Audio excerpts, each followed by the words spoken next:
ভেনেজুয়েলার ঘটনার পর বিশ্বের চোখ এখন ইরানে। আয়াতুল্লাহ আলী খামেনির দেশের ভেতরে বিদ্রোহ আর বাইরে শত্রুর চোখ। একটু এদিক সেদিক হলেই ঘটে যেতে পারে বড় বিপর্যয়। তাই ইরানকে প্রতিটি পা ফেলতে হচ্ছে অত্যন্ত সাবধানে।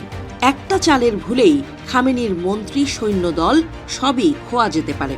মার্কিন প্রেসিডেন্ট ডোনাল্ড ট্রাম্প আগেই হুঁশিয়ারি দিয়ে রেখেছেন, সহিংস উপায়ে বা জোরপূর্বক বিদ্রোহ দমন করা হলেই হস্তক্ষেপ করবে আমেরিকা।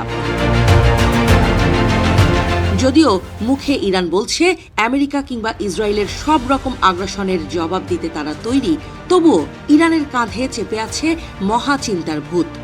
ঘর আর বাহির একসাথে উত্তাল হলে সামলে থাকা বেশ কঠিন।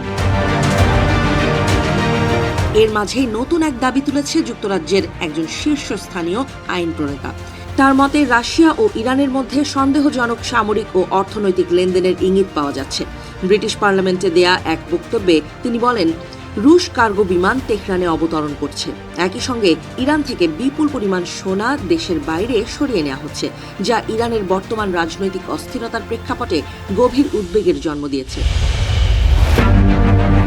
যুক্তরাজ্যের কনজারভেটিভ পার্টির সংসদ সদস্য ও সাবেক নিরাপত্তা মন্ত্রী টম টুগেনহাট বৃহস্পতিবার পার্লামেন্টে বলেন, আমরা দেখছি রাশিয়ার কার্গো বিমান তেহরানে এসে নামছে। সম্ভবত সেগুলো অস্ত্র ও গোলা বারুদ বহন করছে। একই সঙ্গে আমরা শুনছি ইরান থেকে বড় অঙ্কের স্বর্ণ বাইরে পাঠানো হচ্ছে। তবে টুগেনহাট তার এই বক্তব্যের পক্ষে নির্দিষ্ট কোনো গোয়েন্দা প্রতিবেদন বা তথ্যসূত্রের উল্লেখ করেননি। তিনি বলেন, এসব তথ্য যদি সত্য হয় তাহলে তা ইরানের শাসন ব্যবস্থার পতনের পরবর্তী পরিস্থিতির জন্য প্রস্তুতির ইঙ্গিত হতে পারে। ইরানে সরকার বিরোধী বিক্ষোভ ছড়িয়ে পড়েছে। গত ২৮ ডিসেম্বর থেকে শুরু হওয়া এই আন্দোলনকে ইসলামী রিপাবলিক অফ ইরানের প্রায় ৫০ বছরের শাসনামলের অন্যতম বড় চ্যালেঞ্জ হিসেবে দেখা হচ্ছে। বিক্ষোভগুলো দেশটির বিভিন্ন শহরে ছড়িয়ে পড়েছে এবং নিরাপত্তা বাহিনীর সঙ্গে সংঘর্ষের ঘটনাও ঘটছে। যুক্তরাষ্ট্রভিত্তিক মানবাধিকার সংস্থা HRANA জানিয়েছে, চলমান বিক্ষোভে এখন পর্যন্ত অন্তত ৩৪ জন বিক্ষোভকারী এবং নিরাপত্তা বাহিনীর ২ জন সদস্য নিহত হয়েছেন।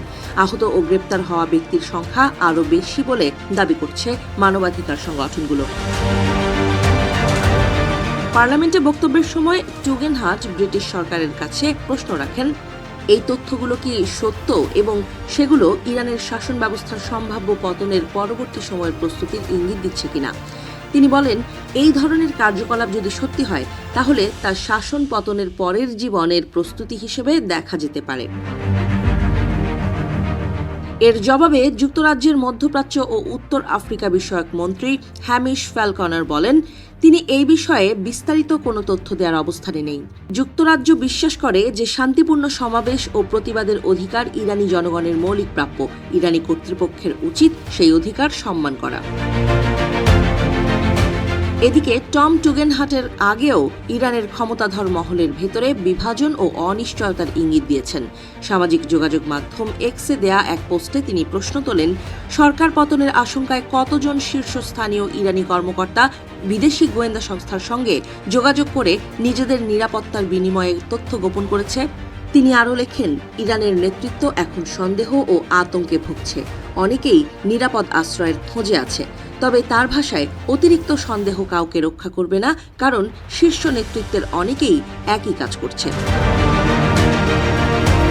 বিশ্লেষকরা বলছেন, রাশিয়া ও ইরানের মধ্যে সম্ভাব্য এই যোগাযোগ এবং অর্থনৈতিক সম্পদ সরিয়ে নেয়ার খবর যদি সত্যি হয় তাহলে তা কেবল ইরানের অভ্যন্তরীণ রাজনীতির জন্য নয়, বরং আঞ্চলিক ও বৈশ্বিক রাজনীতির জন্য গুরুত্বপূর্ণ ইঙ্গিত বহন করে।